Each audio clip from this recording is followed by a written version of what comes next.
The ruins of the temple complex stood like broken teeth against Theros's copper sky.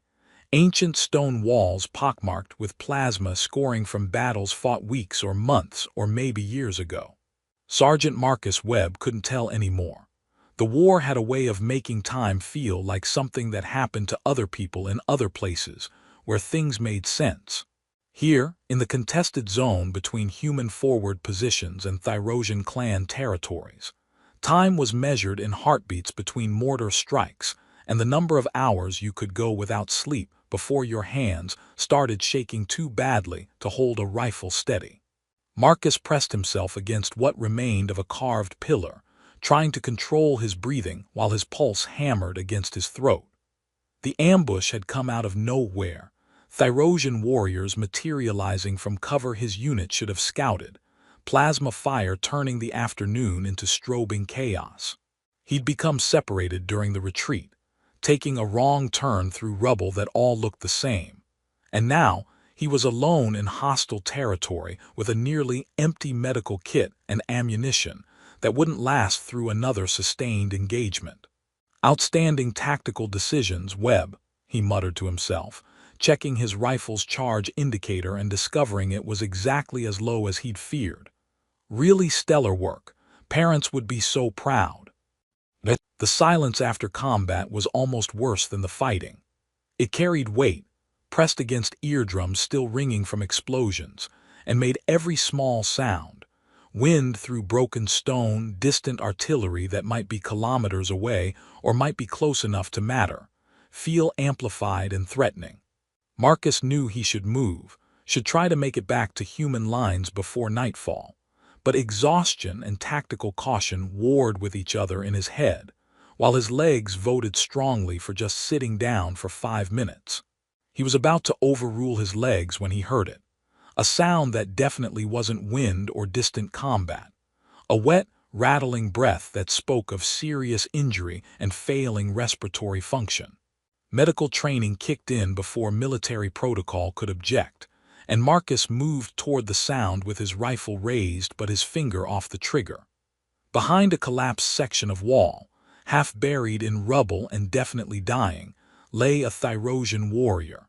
Marcus froze, his brain struggling to process the scene.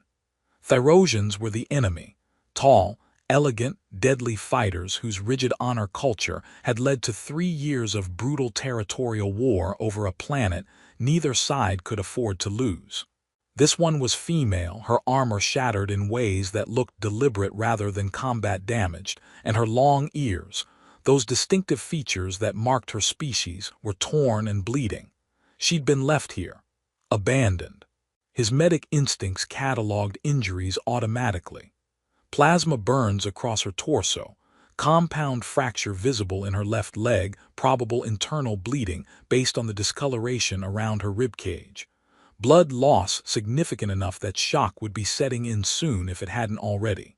She needed immediate treatment, surgical intervention, and about 6 liters of whatever passed for Thyrosian blood, none of which Marcus had access to in the middle of a war zone. The Thyrosian's eyes opened, amber-colored, sharp even through obvious pain, and locked onto him. She didn't flinch, didn't try to reach for the weapon that lay broken beside her. Just looked at him with an expression that Marcus had seen too many times in his career as a combat medic: acceptance. She was waiting for him to finish what her injuries had started. "Well, this is a situation," Marcus said quietly, lowering his rifle but not holstering it. His mind raced through options, through regulations that were very clear about engaging with enemy combatants, through the practical reality that helping her would violate every protocol and probably get him court-martialed if he survived long enough to face charges. The Thyrosian said something in her own language, words that came out rough and pained. Marcus didn't speak Thyrosian beyond a handful of tactical phrases learned from intelligence briefings, but the tone was clear enough. Get it over with. He should walk away, should leave her to the death her own people had apparently sentenced her to. The shattered armor made that much obvious, some kind of ritual execution or punishment he didn't understand. It wasn't his problem, wasn't his responsibility. He had to get back to his unit, had to survive long enough to treat soldiers who were actually his concern.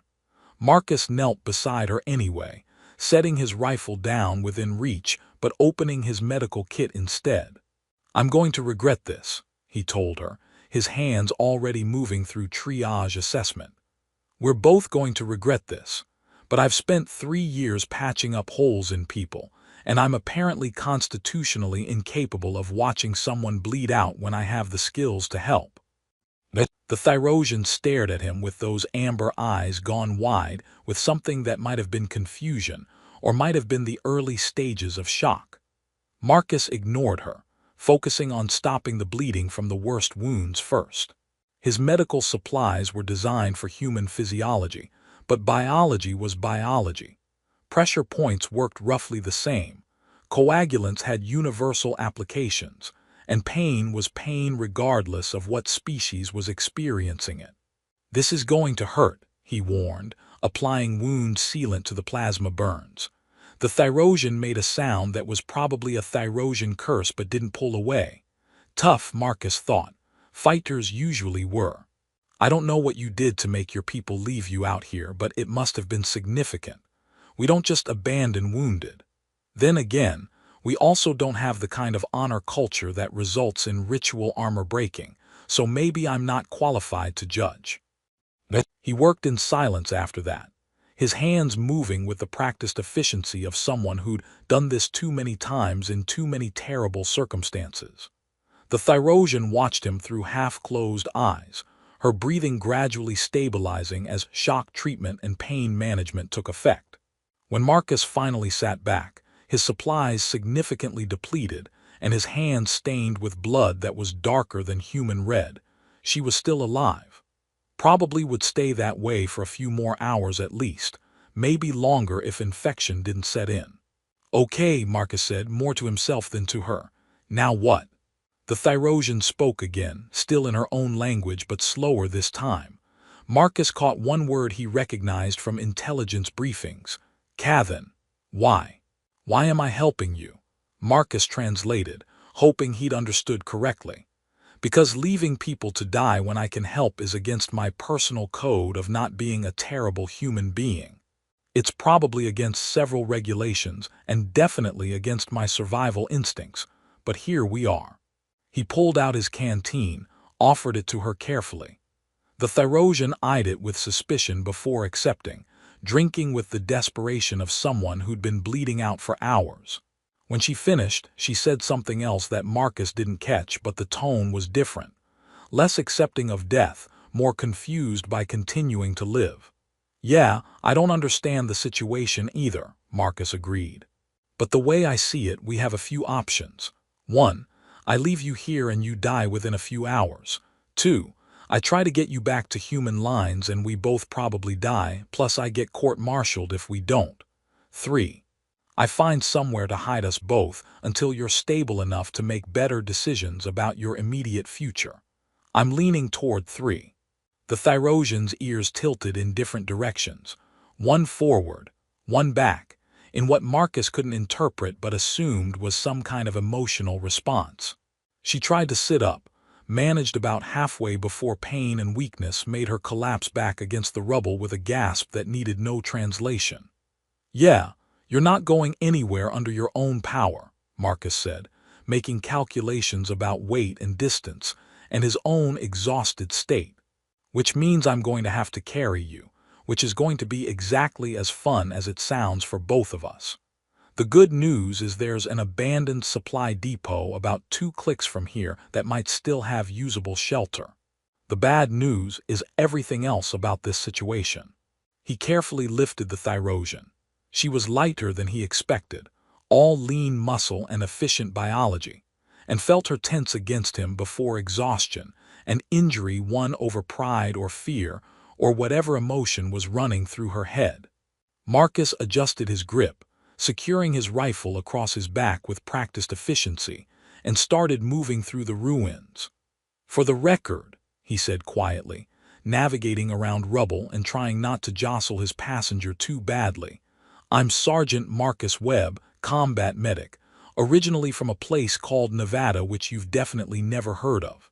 I like old movies, terrible coffee, and apparently making catastrophically poor tactical decisions that are going to get me killed.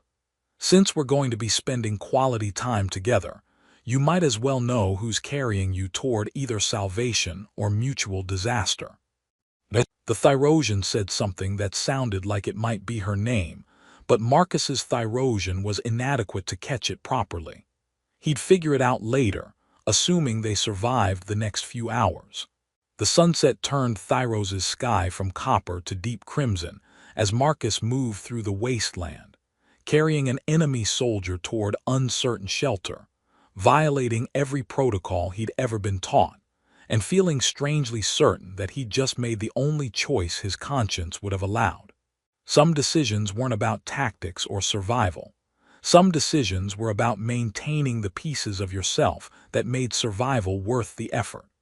Marcus just hoped they both lived long enough for him to figure out if this particular decision qualified as bravery or stupidity. The distinction, he'd learned, was usually only clear in retrospect.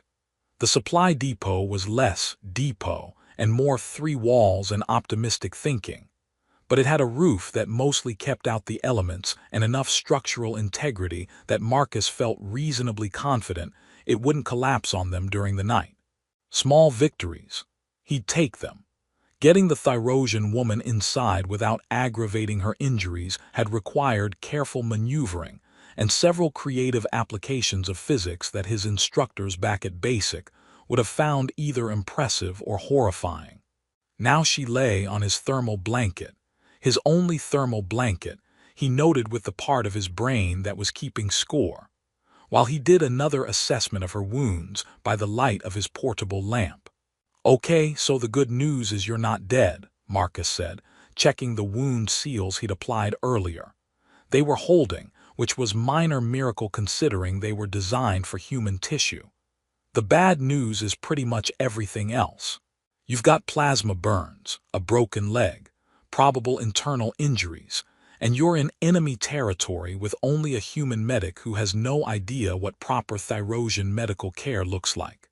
On the positive side, I have ration bars that taste like cardboard and water that definitely came from a purification system of questionable reliability. The Thyrosian watched him work with those amber eyes that seemed to catalog everything, her expression unreadable. When he finished the examination, she spoke, still in Thyrosian but slower, like she was trying to use simple words he might understand. "I don't speak your language," Marcus said apologetically. "I mean, I know Cathan means why, and Solvek is probably something threatening based on how people usually say it before shooting at me, but that's about the extent of my linguistic capabilities. We're going to have to figure out communication that doesn't rely on me suddenly becoming fluent in Thyrosian overnight." She tried again, this time pointing at him and making a gesture that seemed questioning. Marcus interpreted it as asking who he was or maybe why he was helping, both reasonable questions under the circumstances. "Webb," he said, pointing at himself. "Marcus Webb, medic. That's my job. I fix people who are broken." He made a gesture at her injuries. "You were very broken, still are honestly but less immediately dying." The Thyrosian studied him for a long moment, then pointed at herself. "Tyron," she said, the name coming out with phonemes Marcus wasn't entirely sure his human vocal cords could reproduce correctly. She repeated it slower. "Tyren."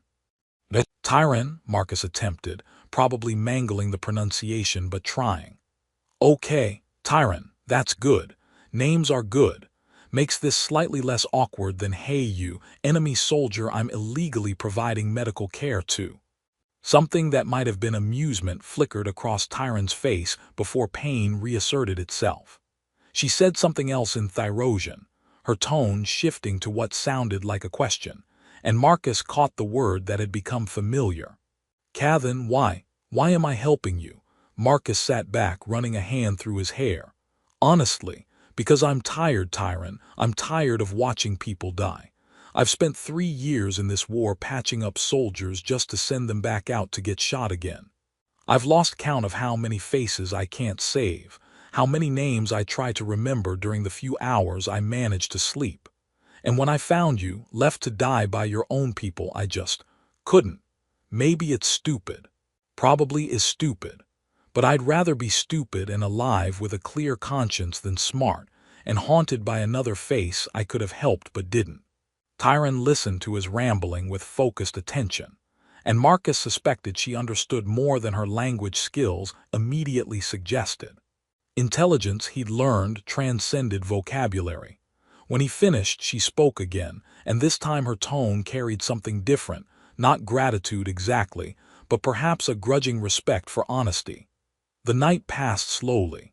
Marcus took first watch, sitting near the entrance with his rifle across his lap, while Tyron drifted in and out of consciousness.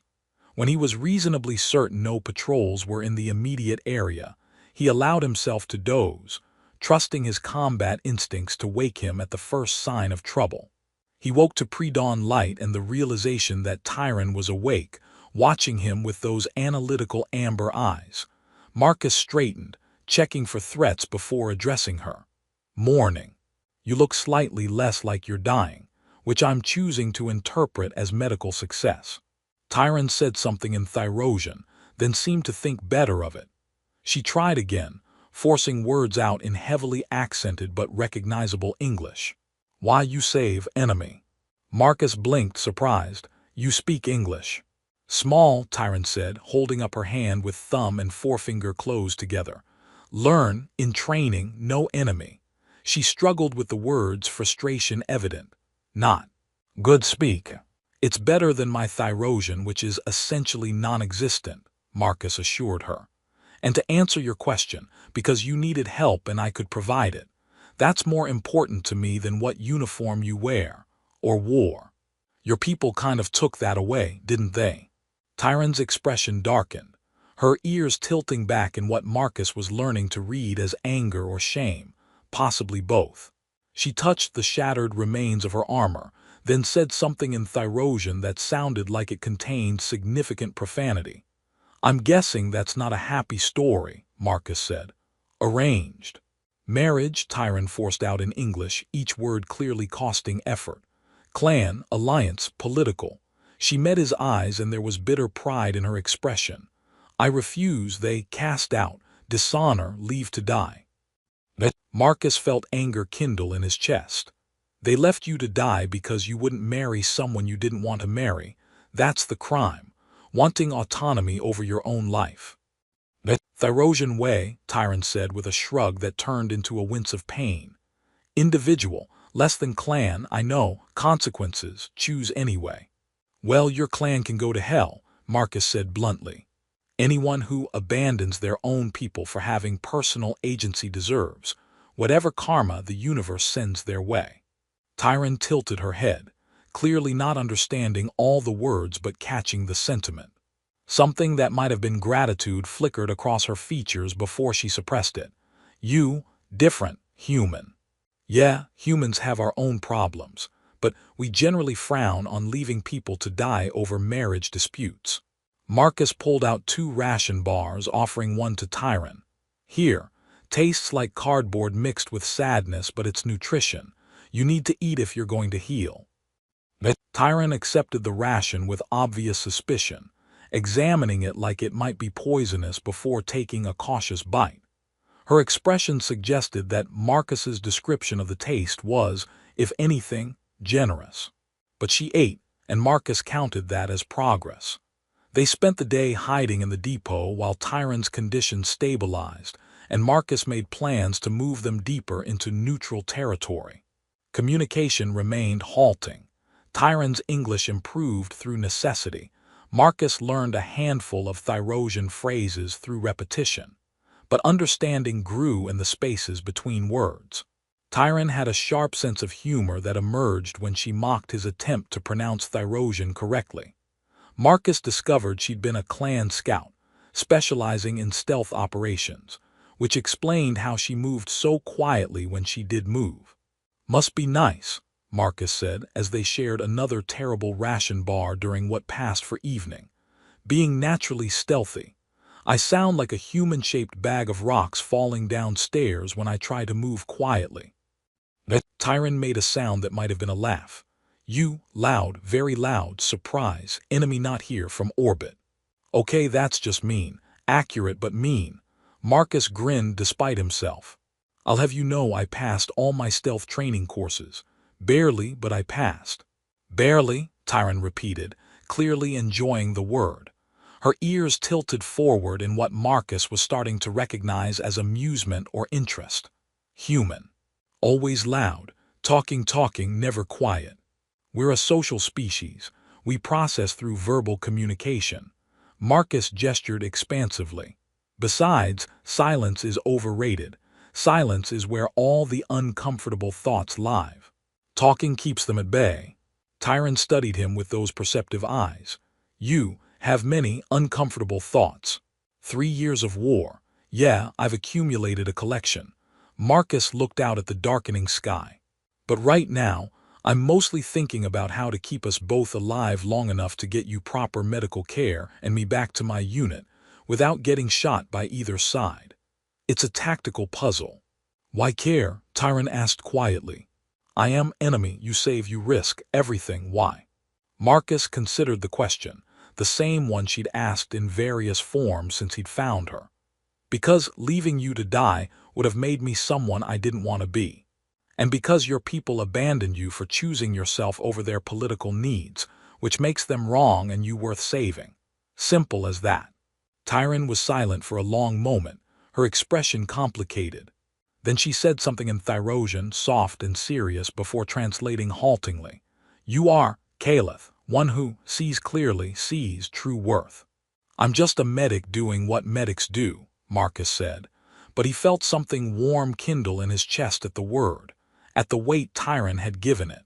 Though I'll take Caliph as a compliment if that's what it is. It is, Tyron confirmed, her ears tilting forward again. Highest compliment.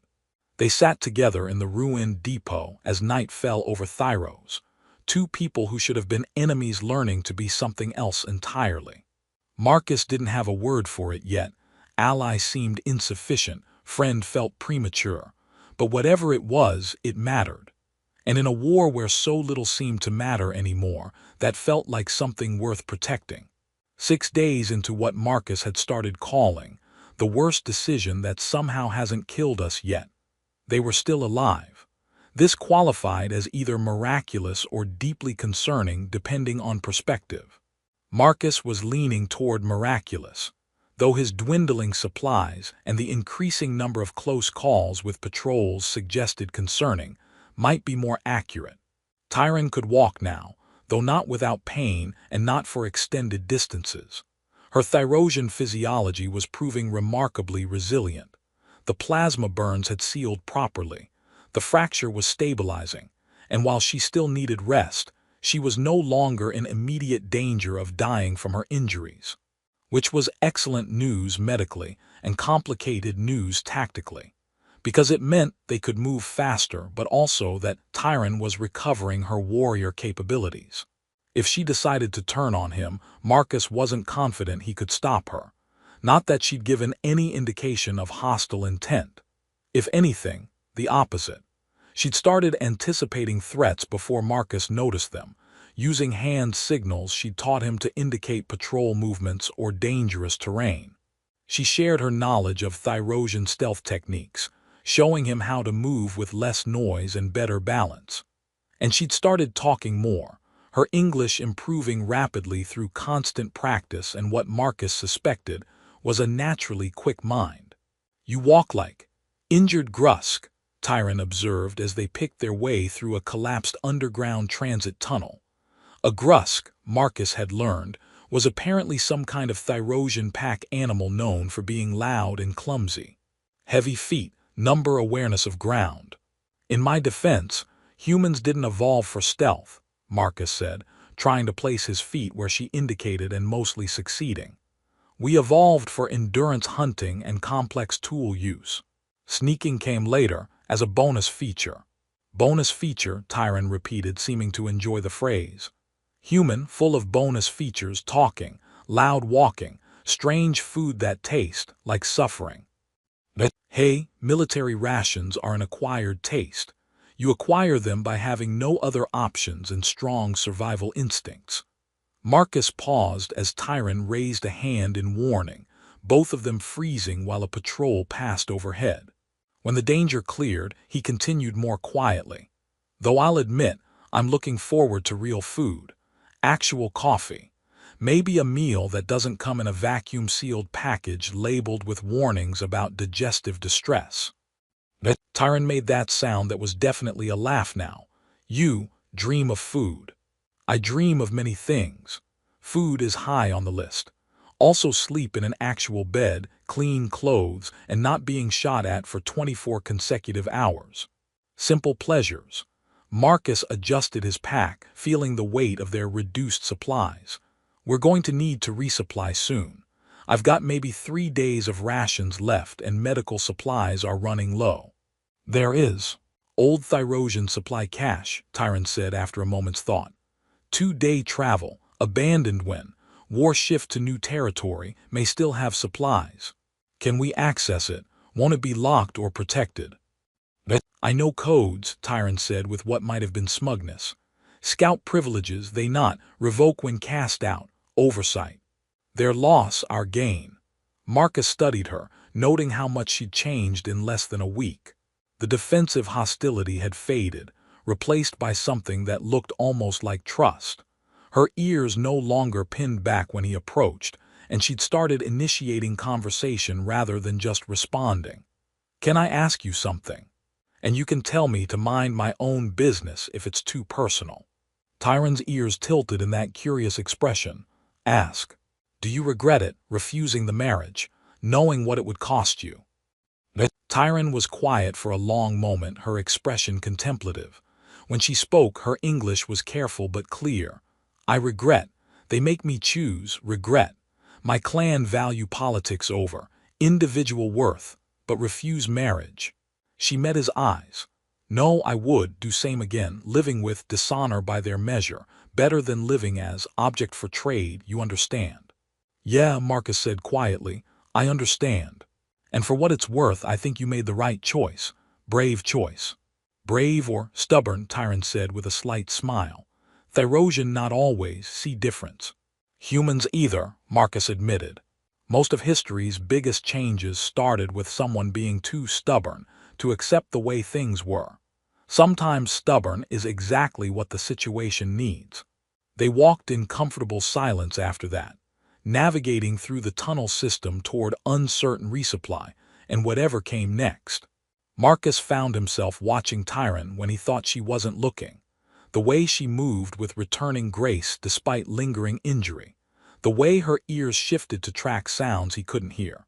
The way determination sat in the line of her shoulders like armor more effective than the shattered pieces she'd left behind. Dangerous territory, his mind warned. Getting attached to someone you're trying to keep alive is professionally inadvisable and personally stupid. His heart, characteristically unhelpful, ignored the warning entirely. They reached the Thyrosian supply cache on the 3rd day, hidden in a natural cave system that had been reinforced with military precision. Tyron's code still worked, oversight indeed, and they found themselves surrounded by stores that made Marcus want to weep with relief. Medical supplies, rations that actually looked edible, water purification tablets, and equipment he could potentially trade or use to improve their survival odds. This is beautiful, Marcus said, examining a Thyrosian medical kit that contained coagulants actually designed for Thyrosian physiology. I'm going to treat your remaining injuries properly now, with actual appropriate supplies. Today is a good day. Tyron watched him with that head tilt that meant she was amused by human enthusiasm. You, very happy about medical supplies, this is strange. I'm a medic. Medical supplies are basically my love language. Marcus began sorting through the kit, cataloging what he could use. Sit down, let me check those burns properly. And your leg, I want to make sure the fracture is healing correctly. Tyron settled on a storage crate, allowing Marcus to examine her injuries with the better supplies. He worked with focused attention, noting with satisfaction that everything was healing well, better than he'd hoped given the circumstances. When he looked up, he found Tyron watching his face rather than his hands. "What?" he asked, suddenly self-conscious. "You care," Tyron said quietly, "about healing, about me." She seemed to struggle with the words. "Even when I am enemy. Even when helping me risks everything. I not understand this, not understand you." Marcus set down the medical scanner, meeting her eyes. "What's not to understand? You needed help, I could provide it. Everything after that was just logistics." "No," Tyron said firmly, her ears tilting forward. "Not just logistics, you carry me. You share food, blanket, you protect me from patrols. You teach me English, learn Thyrosian. You." She gestured, frustrated by language limitations. "You see me, not enemy, not dishonored me." "Because that's what you are," Marcus said, the words coming easier than he expected. "You're Tyron. You're brilliant, stubborn, funny when you think I won't notice. You make terrible jokes about my stealth skills, and you move like poetry when you're not injured. You're a person who made a brave choice and paid an unjust price for it. That's what I see. The rest, enemy, different species, all the reasons this shouldn't work, that's just noise." Tyron stared at him, her expression cycling through emotions Marcus couldn't fully read. Then she did something unexpected. She reached out and placed her hand over his, her long fingers careful and deliberate. "Caliph," she said quietly. "You are Caliph Marcus Webb." Marcus felt his heart do something complicated and inadvisable in his chest. "Tyron." The moment shattered as proximity alarms, Thyrosian military grade, still functional, began screaming warnings. Multiple contacts, approaching fast. They both moved simultaneously, Marcus grabbing supplies while Tyron accessed the security feed. "Enforcement squad," she said, her voice gone cold and tactical. "They hunting me to ensure the dishonored actually die. How long do we have?" "Minutes, maybe less." Tyron's ears were pinned back, but her expression was focused. "They will not stop, will not show mercy. This is what they do." Marcus made a decision in the space between heartbeats. "Then we fight. Together. You know their tactics, I know human combat medicine. We use this cave's defensive positions, and we make them regret showing up." Tyron looked at him, something fierce and grateful in her amber eyes. "You would fight, Thyrosian warriors, for me."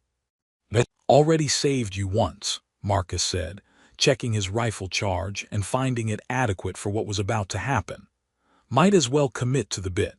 Besides, they're about to learn an important lesson about underestimating humans who are protecting people they care about." He realized what he'd said a second too late to take it back. Tyron's ears tilted forward sharply, her expression shifting into something Marcus couldn't quite interpret, but which made his pulse spike for reasons that had nothing to do with approaching combat. "Care about," she repeated softly. Then in Thyrosian, something that sounded both serious and pleased before she translated. "You are impossible Marcus Webb, impossible and important. Can we table this conversation for after we survive the next 10 minutes?" Marcus suggested, his voice slightly unsteady. "Yes," Tyron agreed, moving into combat position with lethal grace. "But we will revisit, promise." "Promise," Marcus confirmed. And together they prepared to face the warriors coming to finish what Tyron's clan had started, and to prove that sometimes the most stubborn decisions were exactly the ones worth defending. The fight was brutal, efficient, and over faster than Marcus expected. Though faster than expected still meant approximately 10 minutes of sustained combat that felt like hours. Tyron fought like something out of a tactical manual, all precision and economy of motion, using the cave's defensive positions exactly as designed. Marcus provided cover fire and adapted on the fly, his combat medicine training including enough weapons proficiency to be dangerous when properly motivated. And he was very motivated. They won, barely, leaving 3 Thyrosian enforcement warriors dead, and a 4th retreating with injuries that suggested he wouldn't be reporting success to his superiors. Marcus and Tyron stood in the aftermath, breathing hard, covered in dust and blood, some theirs, some not, and staring at each other with the kind of wild-eyed clarity that came from surviving something that should have killed you. "That was stupid," Tyron said, her English sharp despite her exhaustion. "You should let me fight alone. Risk was too high." "Yeah, well, we've established I make stupid decisions where you're concerned," Marcus replied, checking her for new injuries and finding mostly bruises and a shallow cut across her shoulder that would need attention. "Sit down, let me treat that." "Marcus, sit down." He used his command voice, the one he deployed on stubborn soldiers who wouldn't acknowledge they were hurt. "You just fought your own people to stay alive. Let me make sure you actually survive the victory." Tyron sat, but her expression was complicated, gratitude and frustration, and something else Marcus couldn't quite identify. He worked on her shoulder with efficient care, his hands steadier than he felt, and tried not to think about how close they'd come to losing this. "They will send more," Tyron said quietly. "Enforcement squads, not stop, I am. Marked for death, this not end." "Then we change the ending," Marcus said, sealing the wound and sitting back. "I need to contact my unit, request extraction and asylum for you. It's going to be complicated, probably bureaucratically nightmarish, but it's possible." "Asylum," Tyron repeated, testing the word. "With humans living among enemy." "Living among people who won't try to kill you for having personal agency," Marcus corrected. "And I know it's not ideal. I know it's asking you to leave everything you've ever known, but Tyron, your people cast you out. They're actively hunting you. Staying in Thyrosian territory means dying, and I've invested too much in keeping you alive to accept that outcome now." Tyron's ears tilted in different directions, processing. "And you, if I accept asylum, what happened to you?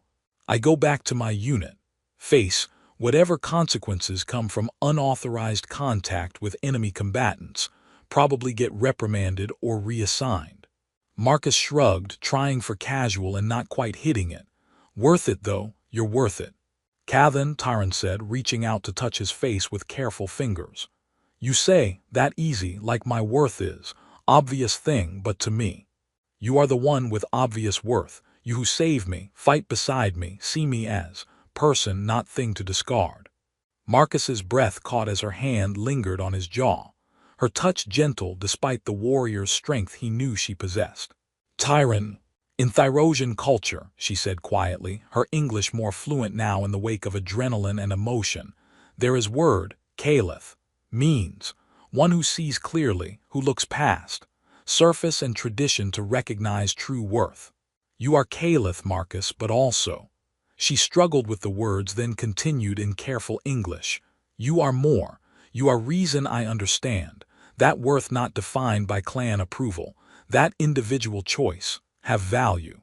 That being seen, truly seen, more important than being acceptable. You were always worth seeing," Marcus said, his hand coming up to cover hers against his face. "Your clan was just too rigid to recognize what they had." "My clan cast out treasure," Tyron agreed, and there was no arrogance in it, just stating fact. "But perhaps needed to be cast out, to find someone who see clearly, who teach me to see clearly, to see myself as worthy." The moment stretched between them, heavy with implication and possibility. Marcus knew he should move, should create professional distance, should remember all the reasons this was complicated and inadvisable. Instead, he said, "If you accept asylum, I'd like to help you learn to live in human culture. If you want that. No pressure, no expectations, just, I'd like to keep knowing you, keep seeing you." Tyron's expression shifted into something that might have been joy, or might have been relief, or might have been both. "I would, like that, very much." Marcus made the emergency contact that night, using encrypted channels to reach his unit and request extraction. The response was predictably bureaucratic and skeptical, but his squad leader, Lieutenant Reyes, who'd always trusted his judgment even when it looked questionable, agreed to unauthorized pickup if he could reach specific coordinates within 48 hours.